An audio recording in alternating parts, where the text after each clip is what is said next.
आज जिल्हा परिषद पंचायत समितीचे सातारा जिल्ह्यातील सर्व रिझल्ट जवळजवळ आता पूर्ण झालेत. सगळ्यांचे रिझल्ट बाहेर आलेले आहेत आणि खऱ्या अर्थानं आज आदरणीय एकनाथजी शिंदे साहेब यांचा वाढदिवस आणि त्यांच्या वाढदिवसाच्या निमित्तानं या सातारा जिल्ह्यातल्या जनतेनं त्यांना या निवडणुकीच्या माध्यमातून अतिशय चांगल्या पद्धतीचं यश देऊन एक वाढदिवसाच्या चांगल्या पद्धतीच्या शुभेच्छा दिलेल्या आहेत.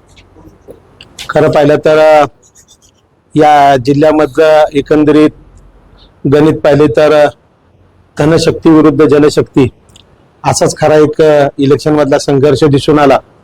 परंतु सातारा जिल्ह्यातल्या सर्व सुज्ञ मतदारांनी लोकांना दाखवून दिलेला आहे की जनतेचा कौल काय आहे. तर खरं पाहिलं तर बघा तुम्ही, काही लोकांनी जिल्ह्यामध्ये काय वल्गना केलं होतं का बघितलं तर पाटणमध्ये काही लोकांनी जाऊन म्हणजे एक प्रकारे धिंगाणाच घातला होता की एक्स्ट्रा पॅकेज देणार, अनेक काय मदत पुरवणार आणि आम्ही सत्ता इथून घेणार.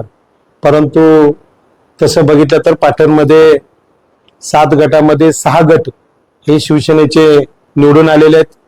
त्याचबरोबर 14 गणातून 13 गण हे शिवसेनेच्या धनुष्यबाणावरती निवडून आले आहेत. तसंच बघितलं तर फलटणमध्ये सुद्धा त्याच पद्धतीची परिस्थिती आहे.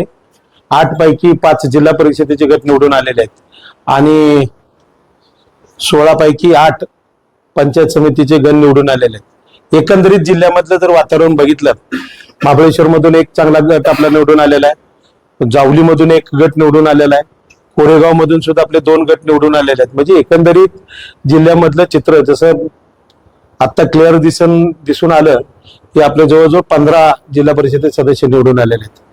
त्यामुळं याच्या अगोदरची परिस्थिती बघितली तर जिल्ह्यामधली वेगळी होती. परंतु आत्ताच्या इलेक्शनला अतिशय चांगल्या पद्धतीची परिस्थिती आदरणीय एकनाथजी शिंदे साहेबांच्या मार्गदर्शनाखाली इलेक्शन लढलेलं आहे आणि त्यांच्यावरती एक मोठ्या प्रमाणात विकासाच्या मुद्द्यावरती लोकांनी विश्वास ठेवून हे मतदान केल्यामुळं आज हा खऱ्या अर्थाने चांगला रिझल्ट दिसून येते. सातारा जिल्हा राष्ट्रवादी काँग्रेसचा बालेकिल्ला होता. गेल्या काही दिवसापासून भारतीय जनता पार्टीनं याला खिंडार पाडलं आणि तदनंतर उपमुख्यमंत्री एकनाथ शिंदे यांनी या मतदारसंघावर विशेष लक्ष दिलं. भविष्यात सातारा जिल्हा शिवसेनेचा बालेकिल्ला होणार का?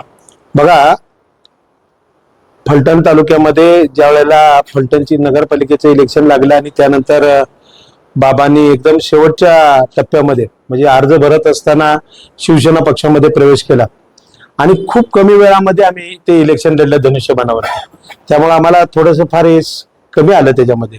परंतु आता जो काय वेळ मिळाला त्याच्यामध्ये जिल्हा परिषद पंचायत समितीचं इलेक्शन अतिशय चांगल्या पद्धतीनं आणि ताकदीनं लढलो आणि त्याचं खरं यश आज तुम्हाला सगळ्यांना दिसून येत आहे. तीच परिस्थिती जिल्ह्यामध्ये बघा तुम्ही, याच्या अगोदर सुद्धा जिल्हा परिषदेची मागच्या काळामधली जिल्हा परिषद आणि आत्ताची शिवसेनेची जिल्हा परिषद अतिशय खूप फरक पडलेला आहे आणि आदरणीय एकनाथजी शिंदे साहेबांच्या वरती या लोकांचा खूप मोठा विश्वास आहे. ते या सातारा जिल्ह्याचे सुपुत्र असल्यामुळं आणि त्यांची कामाची पद्धत तुम्ही बघितलेली आहे. रात्रंदिवस काम करतात.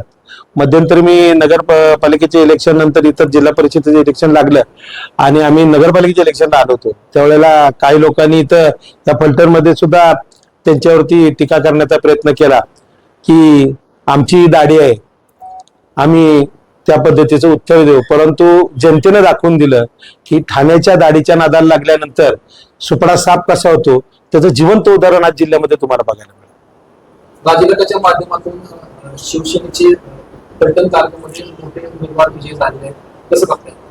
बघा, राजेगट आणि आता तो राहिलाच नाही, तो विषय आता राहिला नाही. आता सगळे राजे साहेब आणि आम्ही शिवसेना एकच आहे. शिवसेना पक्षाला आणि राजगटाला एकत्रित हे सगळं मोठं यश संपादन झालेलं आहे.